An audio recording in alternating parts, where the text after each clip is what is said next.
Howdy, I'm Azure Landers, and I'm with the Mechatronics program. Howdy, I'm Christopher Wintep with the MXCT program. Howdy, my name is David Iglesias, and I'm part of the Mechatronics program. Howdy, I'm River Poppy. I'm part of the ESET program. Howdy, I'm Louis Burla. I'm part of the MXCT program. Hello, I'm Ellie Pekoski, and I'm in the Mechatronics program. Currently, there's a present need for automation in military applications, as warfare moves to using unmanned vehicles and drones. Thus, we want to create an unmanned laser turret system that would track a moving target. The significance of our solution is that it details the autonomous tracking and underpins modern robotics. We will be demonstrating principles of closed-loop control.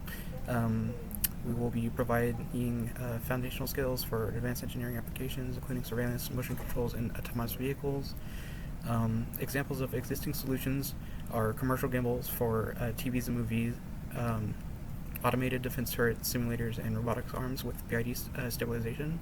The limitations of these existing solutions are they are high cost, they restrict customization, they have limited use in educational insight, and they often lack transparency into internal control algorithms.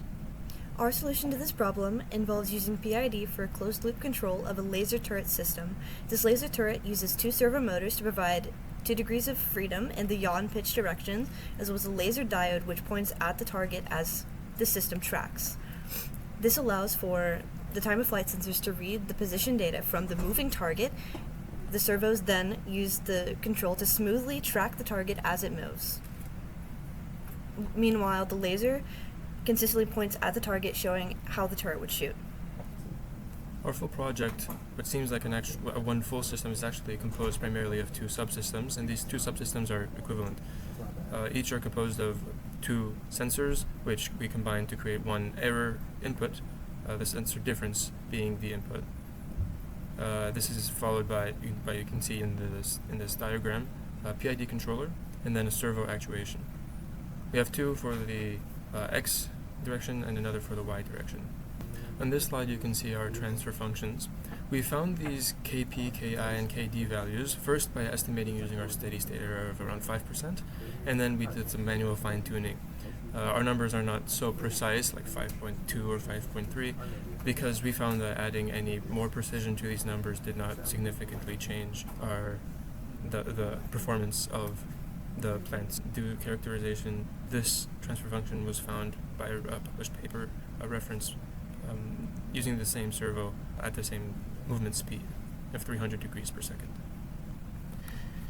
Now, talking about our controller design, we first started off by modeling the system, ensuring that the servo dynamics utilize a first-order response for the transfer function. Then heading over to the PID control, that's what we did after obtaining the gain values for Kp, Ki, and Kd, using a mixture of MATLAB and fine-tuning for our real-world system. Then we headed over to the discrete implementation, ensuring that the controller was made in more of a discrete form so that our controller, our Arduino, was able to work properly with it. And then finally, for the feedback loop, we ensured that for the error, we established that as target position it's the difference between the target position and the measure position, and that the PID computed the motor commands to make sure that it eliminated this error as much as possible. For our electronics, we used a Arduino Mega microcontroller as well as 4 time-of-flight sensors. We also used 2 servo motors to provide our degrees of freedom and a laser in order to center our turret. For our software, we have coded the feedback response for our time-of-flight sensors as well as our motor actuation routines. And then we also programmed the real-time motor response from our PID controller. As you can see, we spent a total of 40 hours on this project and spent about $70 for all the parts for it. This project reinforced our knowledge on how to build a complete system block diagram.